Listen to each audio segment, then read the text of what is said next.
All right. Hello, sisters. Marlo Ellis and Kristie Kennedy coming to you live here in the Uncommon Woman community. This is going to light you up. I feel like if there was anybody that we needed to bring in on a Friday, it's you, Goddess. So thank you so much for being here. You know how much I adore you.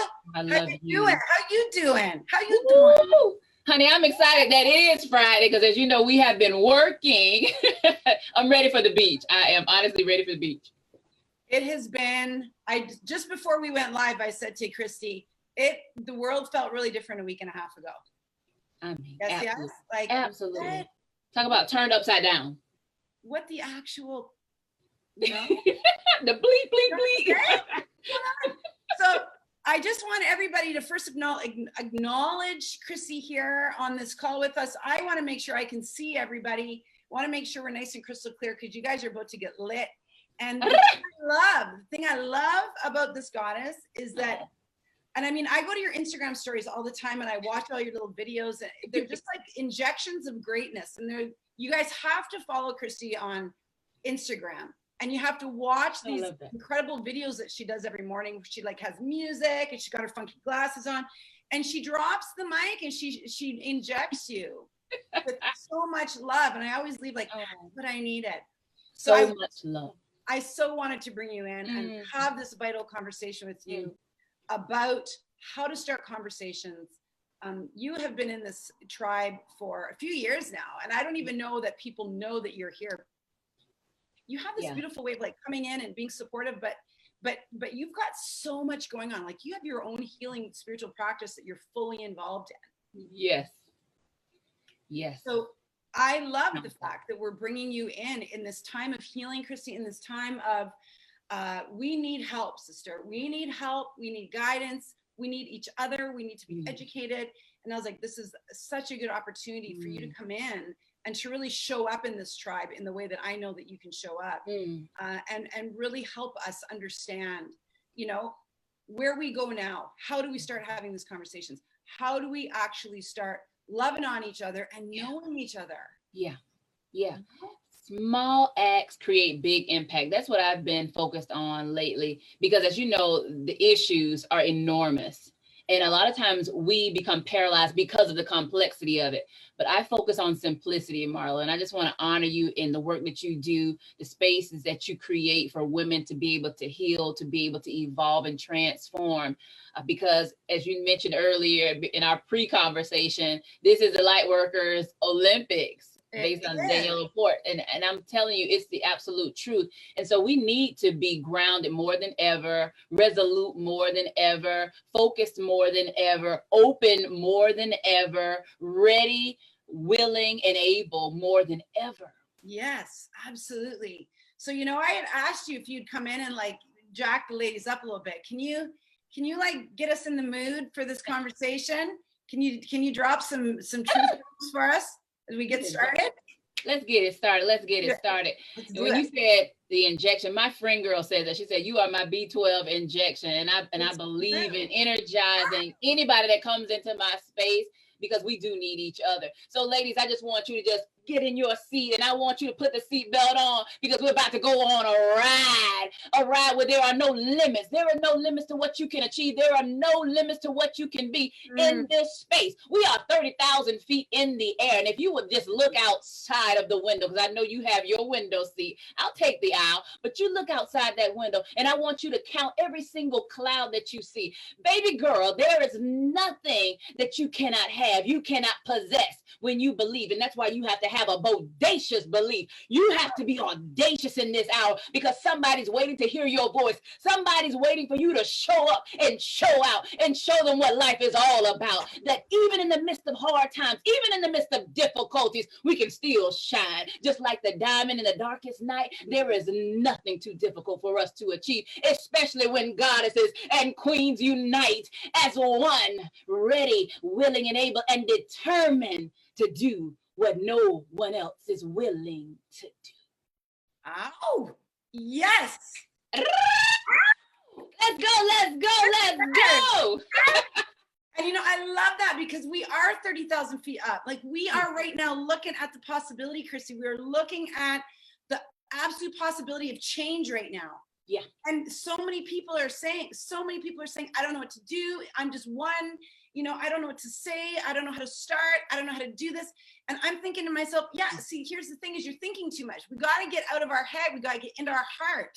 Yes. So can you talk about that? Because we need to know how to start a conversation from our heart and stop worrying so much about what it is that we're going to say. And, all that, we just need to speak from our heart. Because I know that the women in this tribe are heart-centered women.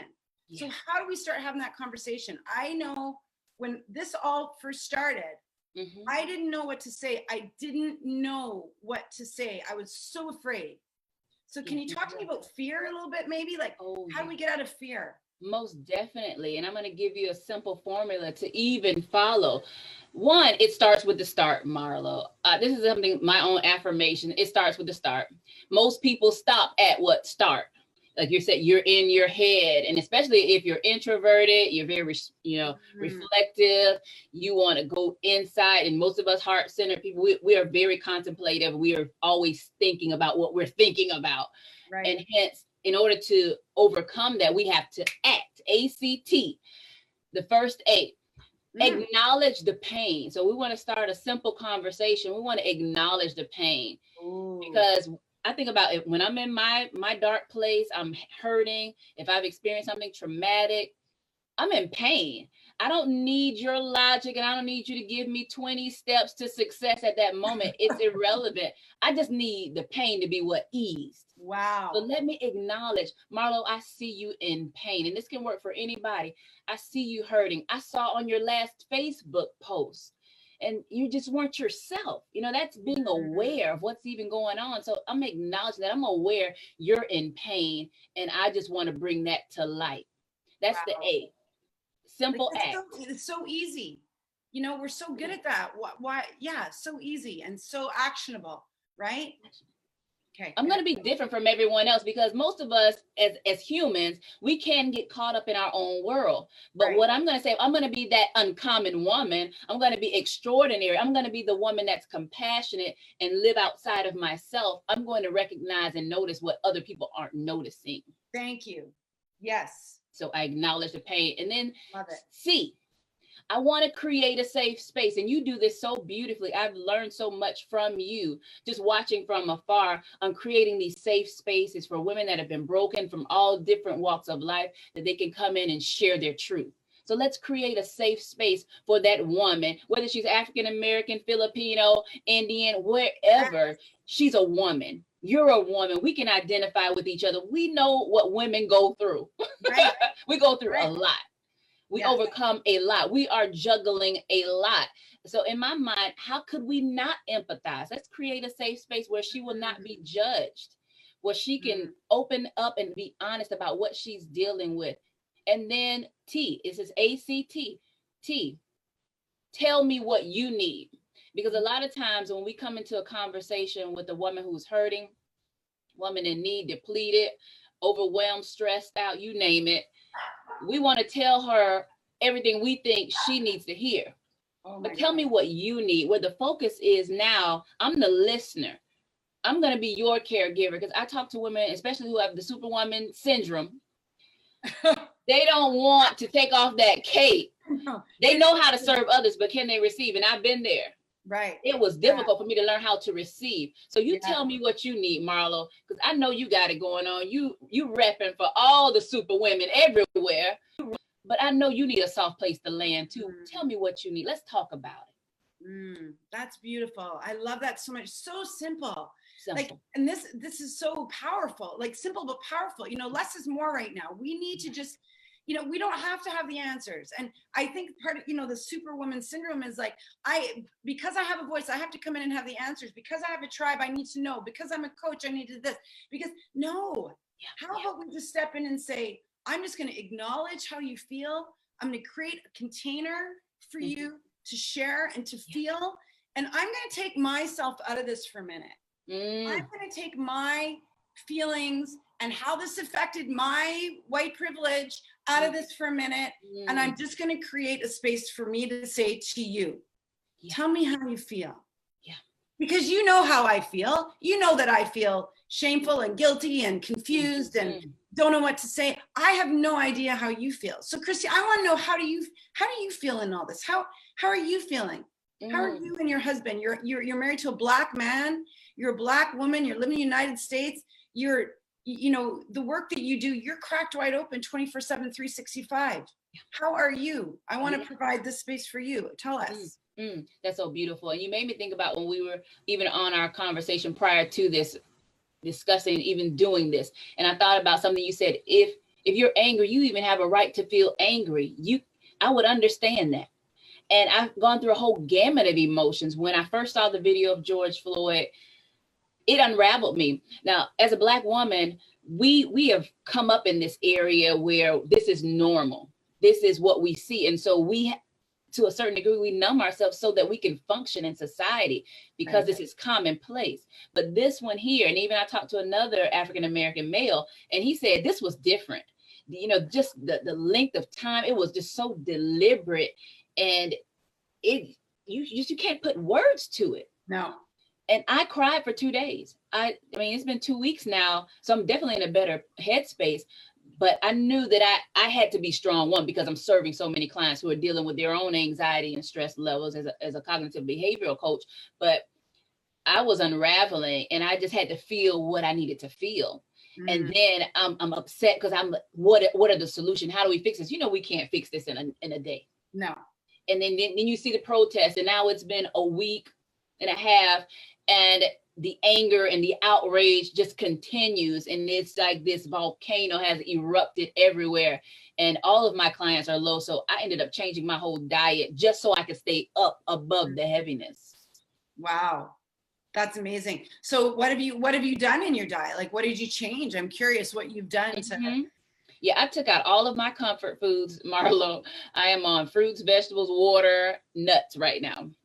And how you feel? I feel great. I feel so energized. And you know, because you've done detox health and wellness. Oh, it's amazing. But it goes back to us as leaders. Yes, I can feel, but I still have responsibility. I'm still on the front line. That's not going anywhere. I have to use my voice to heal. And it goes back to what's the one thing that I can do? I can't solve the whole world's problem, but the one thing I can do is those 40 clients that come before me every week, I can make sure that they are equipped. They have the skill set to be able to handle their anxiety, or when they're feeling overwhelmed, how to navigate through that. Right. So I'd actually like to give you a platform right now to talk a little bit about what you do. Like, because one of the things that you said that was really interesting, you said the majority, I think you said something like 70% of your clients are white, right? So here you are in the middle of a crisis in the United States, you're holding space for white people. And you're the Black woman coming in saying, I'm here to heal you. I'm here to, right? So like, that's fascinating for me. So how do you manage that? Like, how are you doing with that? Oh my goodness. And you know, we've been healing each other. And it goes back to the power of a conversation. And my Caucasian females, they tell me, I am so sorry. It goes back to acknowledge. And they're telling me they don't like what's happening. They hate it. You know, a lot of them are feeling the empathy. They were asking the very same thing. You said, let's have a conversation. How do we have the conversation? And that's what they were asking me as a Black woman. What are you feeling? And I just thought that was just so beautiful. And we cried together. Yeah. And that's why I know there's power in that one conversation, because when I inspire her and influence her, she can take that to her community and create this ripple effect of change. Right. And I think that's so important. Like, that in itself is important, that we, like, one of the reasons, I don't have so many things on my mind, but one of the reasons I'm so excited about having these conversations this week I have women of color, I have Indigenous women, and I have Black women coming in. And it's so important for me because I am here to like listen and have a conversation so that then I can have a greater ripple effect in the tribe and beyond. And these conversations that we're having together, I mean, you and I are having this conversation, but there's people here with us, that this conversation then educates and heals. It's like a sliver. And then we can pass that out there, right? Yes. And a lot of women in my community have said, you know, I have a tribe, I have a community, I'm a leader, I'm a coach, I'm a this, I'm a that. And I'm having a hard time putting it into words and leading my people, right? And my response to that is, this is what we've been training for. Yes. This is when we as leaders need to step in and say, I'm creating a safe space for you. I'm not here to be the guru. I'm not here to have the answers, but I will show up for you. I will show up for you. And I feel like that's what you've been doing with your clients. It's amazing that you're able to show up. Some people might have paused their schedule and said, I can't do this right now, but you step right in. Like, that's leadership. You hit it right on the head, Marlo, and I'm so glad you brought that up, because I totally forgot about, I meet with a cohort of coaches weekly, and they were all in this low space, and that's exactly what they were saying, that they feel numb. And I said, I'm not going to numb myself out. I'm going to show up, and I'm going to show life that I am not going to fold in the midst of this, because the younger me would have done that easily. But we're going to feel, we're going to cry, and we're going to still show up, because somebody still needs our help. Right. Yeah. And, we don't have to, like, this is where I think the leadership piece can sometimes be a little bit, what's the word, like mutated or something. Like, people think that leadership means that we're supposed to come in and have all the answers, and that there's like some ego thing around that. No, as a leader, you come in and you ask questions. Yes. Curiosity. The most powerful leaders in the world ask questions. Right? Yes. Ask a powerful question. You don't have to have an answer. Now, sometimes we come in and we say, here's what I figured out. Let me share it with you. Or here's what I know for sure. Let me share it with you. But asking a powerful question, like, how do you feel right now? That's a powerful question, because that's opening it up for a conversation. Exactly. Right? So I think we all have the freaking capacity, and nobody can tell me that they don't, to say, how do you feel right now?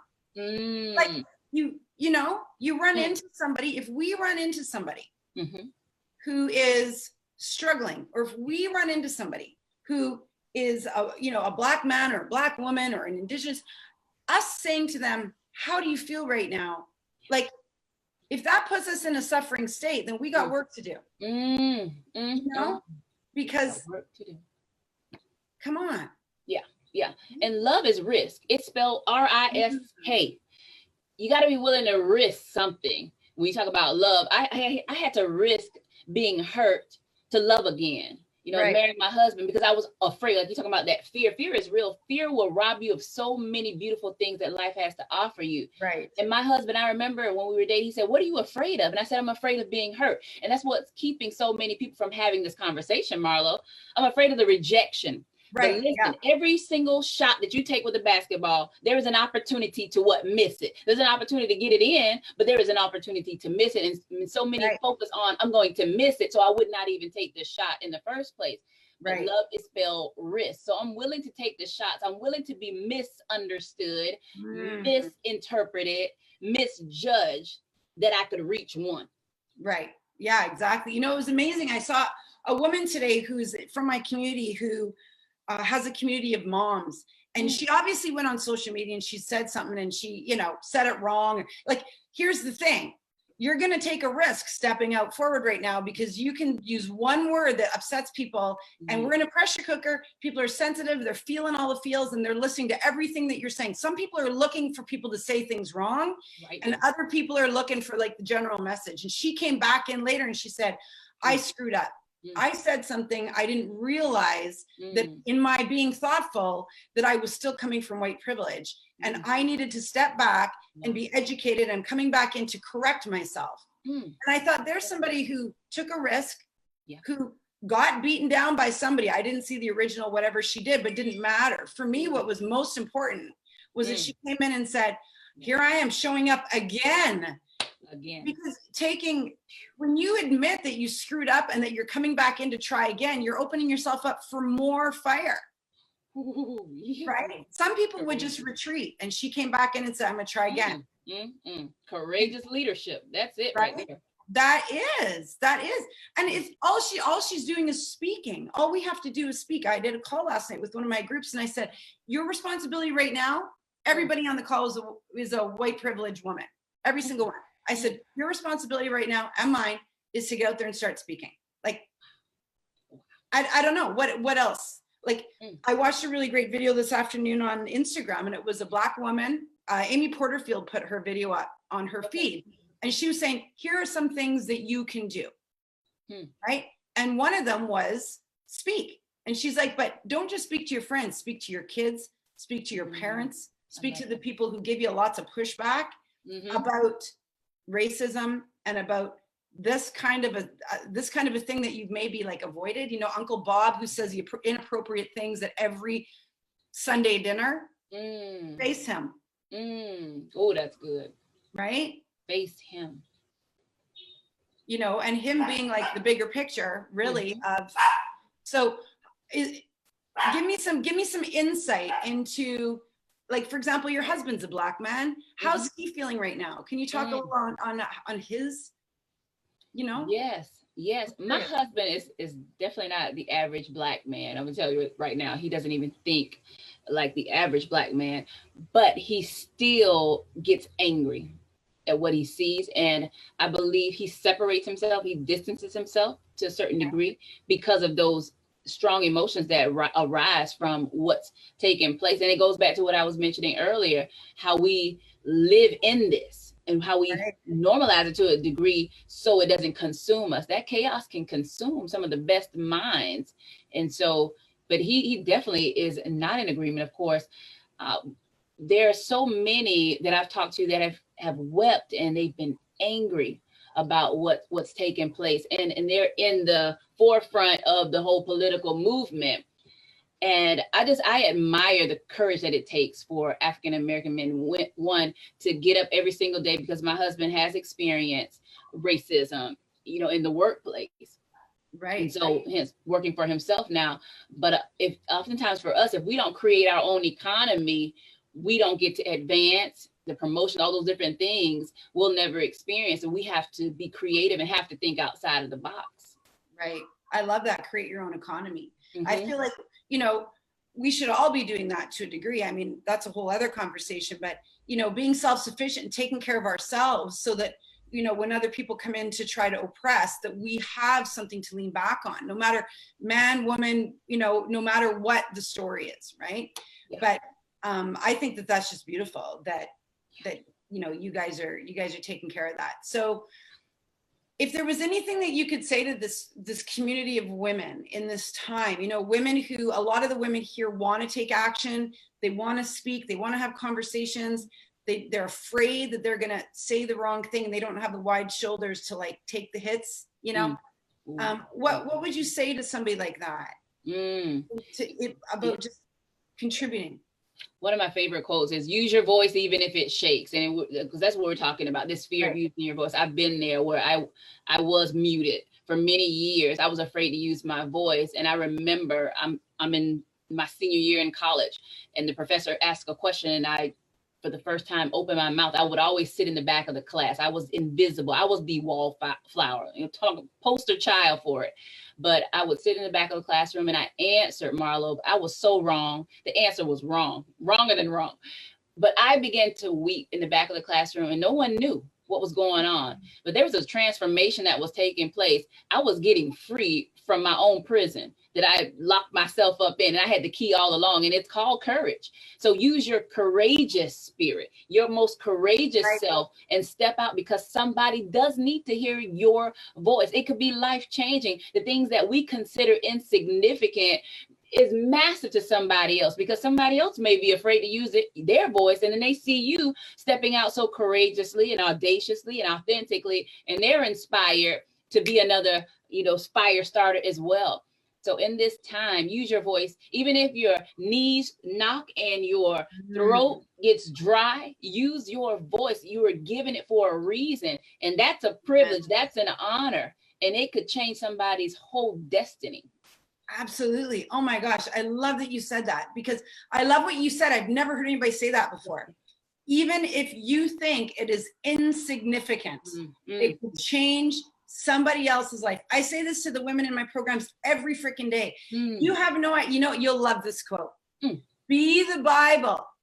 Be the Bible. Bible that somebody else is going to read. You might be the only Bible that somebody else ever reads. Yes.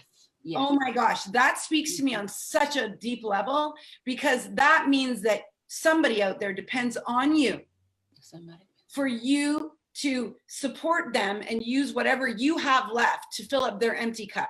They need you.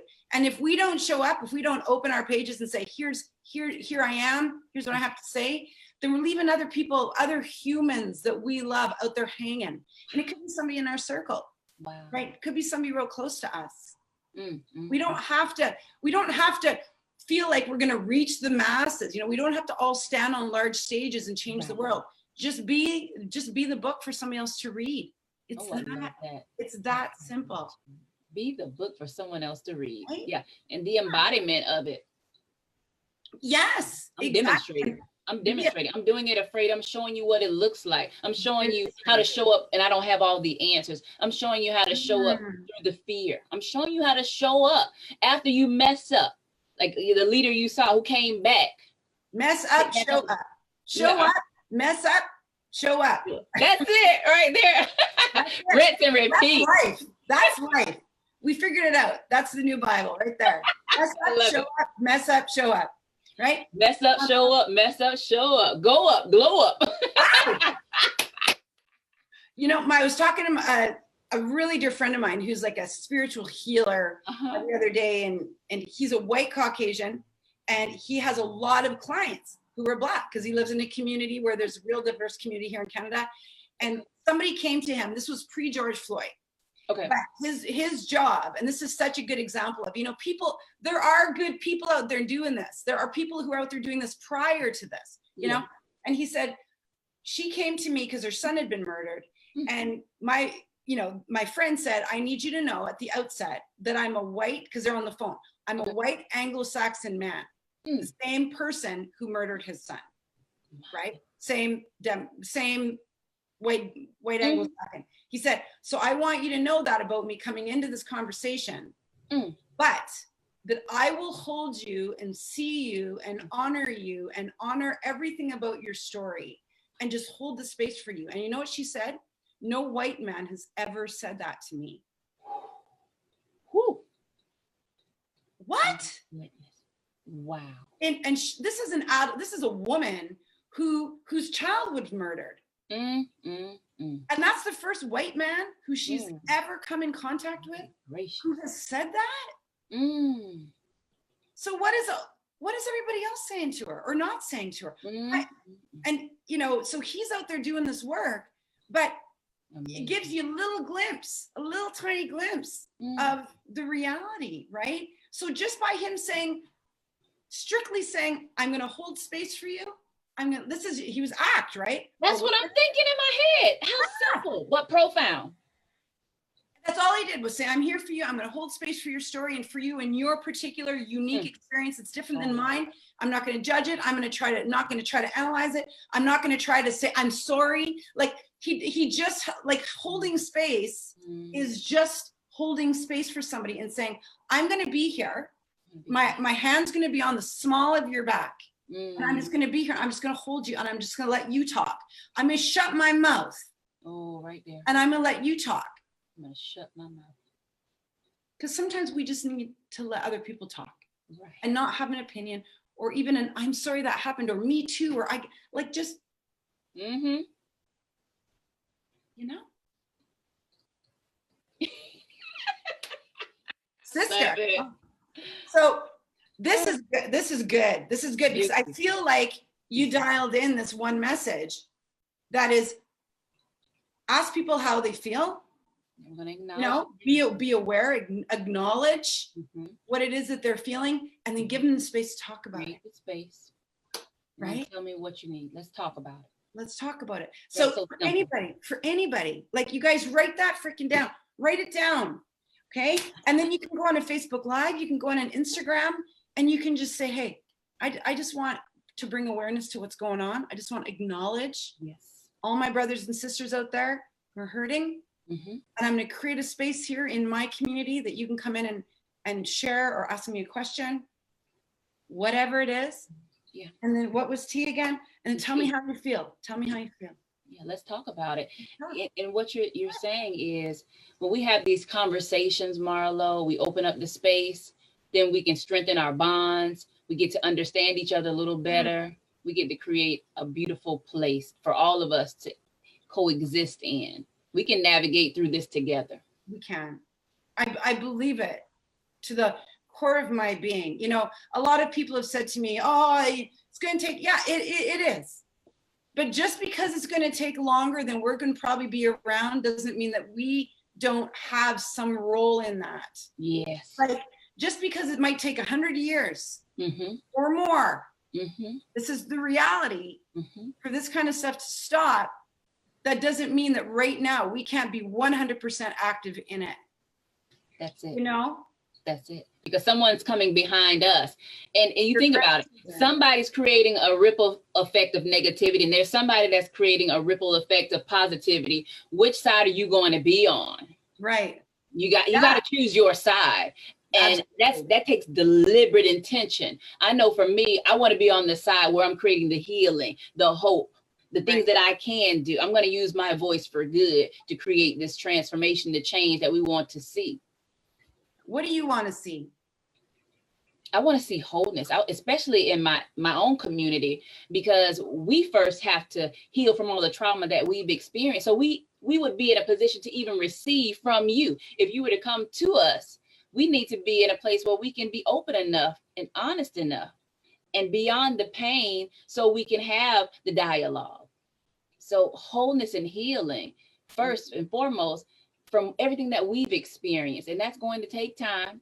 But I want to see us walking together as one as much as possible. Oh my gosh, me too. Because this is our land. Yes. Yes, me too. And you know, recently the Uncommon Woman movement became the Uncommon Woman Ministry. And the reason that it became the Uncommon Woman Ministry is that when I think about what we're doing in this community specifically, but truly all women, right?